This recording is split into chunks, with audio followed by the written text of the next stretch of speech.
Bonjour, le 12 décembre prochain, nous fêterons les 10 ans du Media Alliancy. Nous étions là pour décrypter les changements profonds de cette décennie, mais à l'aube de cet anniversaire, nous avons l'impression de n'être qu'au début. Disruption et risques s'accélèrent, et plus que jamais, nous voulons tous un numérique porteur de sens. Cette émission, c'est justement l'occasion de vous présenter ces patrons et managers de la tech qui forgent notre avenir numérique. Mon invitée du jour, avant d'être entrepreneuse et cofondatrice de Verdict, a fait une carrière de DSI dans des grands groupes internationaux comme Orange, Alstom et Veritas.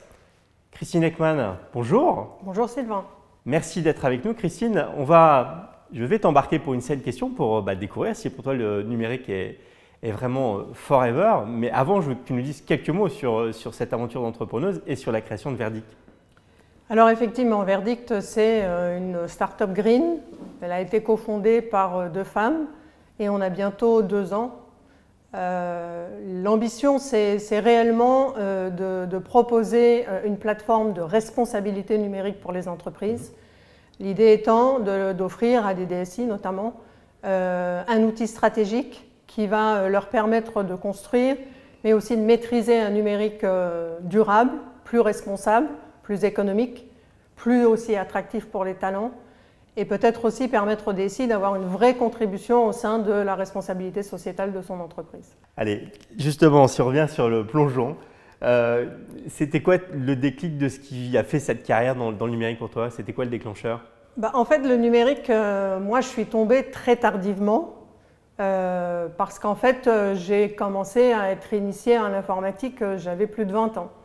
Je suis, je dirais, de l'époque où, en termes d'ordinateur personnel, on était sur des Thomson TO7 MO5.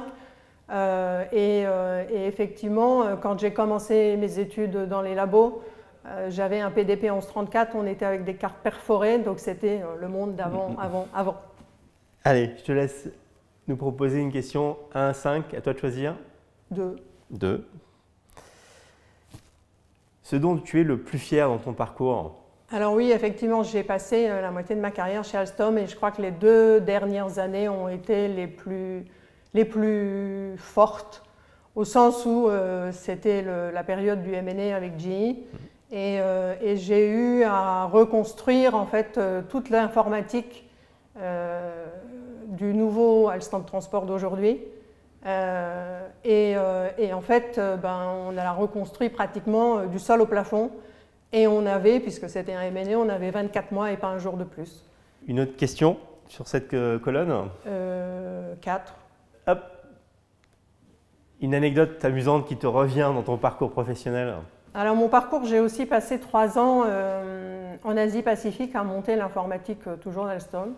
Et j'étais en Chine et j'arrivais, et donc j'avais des équipes et on avait pas mal de problèmes d'infrastructure. Et donc on avait tous les métiers, tout le business qui était plutôt insatisfait. Et donc moi je mettais un peu la pression pour qu'on essaye de trouver toutes les causes à ces problèmes de réseau qu'on avait, de coupures intermittentes, mais qu'on avait pratiquement tous les jours. Jusqu'à ce qu'un jour ils arrivent et qui posent sur mon bureau un câble, et en fait, enfin plusieurs câbles, et qui m'explique que les câbles étaient en fait le festin de la colonie de rats qu'on avait dans l'immeuble. Dans ton parcours, ça signifie quoi l'échec pour toi? En fait, je pense que c'est un apprentissage et que des trajectoires lisses ne sont pas les bonnes trajectoires parce qu'en fait, il faut être capable d'affronter des difficultés. Ça enrichit parce qu'il faut aller puiser un peu dans un registre différent et que ça doit faire partie d'un parcours. Plutôt en retard ou en avance? Toujours en avance. Tu préfères réfléchir ou agir? J'ai changé, je préférais agir et avec l'âge, je réfléchis beaucoup plus. Est-ce qu'aujourd'hui, dans cette vie d'entrepreneur, il y a un truc qui t'empêche de dormir? Tous les jours, de toute façon, une vie d'entrepreneur, c'est demain, il faut aller vendre, demain, il faut aller développer et en permanence, on tourne la nuit. Allez, je te propose de partager avec toi sur ces 10 ans passés. Est-ce que quel fait majeur tu retiens de ce qui a le plus impacté cette industrie? Je crois que c'est une conjonction aussi, c'est de l'hyperconnectivité, de la mobilité. On voit bien aujourd'hui que, j'étais encore dans le métro, tout le monde a son smartphone, tout le monde est connecté toute la journée. Donc oui, les réseaux sont là, oui, les équipements sont là, et en plus, on a le cloud qui est arrivé et qui nous donne une accessibilité incroyable à tout un tas de services, à tout un tas de données. Je pense qu'il faudra y réfléchir un peu à un moment donné, mais… Justement, est-ce que tu trouves qu'on n'est pas un peu trop addict au numérique aujourd'hui? Absolument, oui. Je pense qu'il va falloir effectivement se raisonner et quelque part aussi surveiller un peu les usages et être beaucoup plus frugal ou sobre qu'on a pu l'être par le passé. Une question de 1 à 5. 3. Allez, celle-là, je sais que tu la voulais. Ah oui. Une urgence. Évidemment, c'est la transition toute faite, l'urgence climatique. En fait, je pense que c'est très bien. D'ailleurs, l'été 2022 a été complètement emblématique et a accéléré toute la prise de conscience au niveau citoyen. Les entreprises, évidemment, ont aussi à faire leur part. Je pense qu'on n'est pas tout à fait conscient, mais le numérique ne va pas pouvoir non plus s'exempter de transparence sur ses impacts. Et quelque part, il va falloir agir, il faut commencer à bouger. Et en fait, il faut commencer à se mesurer, parce que sans mesure, il n'y a pas de progrès. Et clairement, il faut se mettre en ordre de marche. Allez, une autre question. Dans la même catégorie? Tout à fait. Alors, la 2. Alors ça aussi, je sais que c'est une question qui t'inspire. Selon toi, une technologie qui va tout bousculer? En fait, moi, je pense qu'on a plutôt souvent des effets d'annonce avec telle ou telle technologie, que ce soit de l'IA, de la blockchain, il y en a plein, qui va tout changer. À titre personnel, moi, voilà, vous l'avez compris, je suis sortie diplômée à la fin des années 80. Dans ma spécialité, il y avait intelligence artificielle, robotique, traitement d'images et reconnaissance des formes. Aujourd'hui, 35 ans après, les sujets sont toujours d'actualité. Et donc, du coup, je pense que c'est plutôt des combinaisons, peut-être un peu de technologie aussi, sur des sujets ou des secteurs d'activité qui ne sont pas encore très, très couverts, qui donnent souvent des meilleurs résultats. Une personnalité qui donne du sens au numérique pour toi, qui t'inspire? Alors moi, je pense que c'est quelqu'un qui a quand même marqué le numérique français. C'est Xavier Niel. C'est un entrepreneur depuis son jeune âge. C'est un visionnaire. C'est quelqu'un aussi que j'aime bien parce qu'il n'est jamais tellement dans les clous, il casse les codes.